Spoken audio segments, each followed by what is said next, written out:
আমি সবসময় গ্রামে যাই। আমার লক্ষ্মীপুর জেলা, রামগঞ্জ থানা, জগৎপুর গ্রাম। আমি গ্রামের ছেলে, এটা বলতে আমি সবসময় আমার ভালো লাগে। আমার গায়ে এখনো মাটির গন্ধ, গ্রামের গন্ধ। গ্রামে আমার সব স্মৃতি গ্রাম নিয়ে।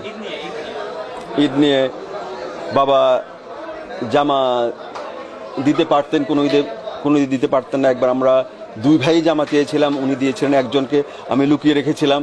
পরদিন ঈদের দিন ঘুম থেকে উঠে আমার ভাই ওই জামা পরে চলে গেছে ঈদে।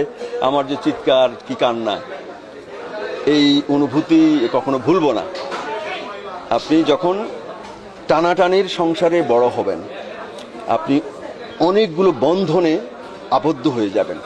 যখন আপনার মধ্যে বিলাসটা চলে আসবে, স্বাচ্ছন্দ্য চলে আসবে, অনেক বন্ধন থেকে আপনি সরে যাবেন।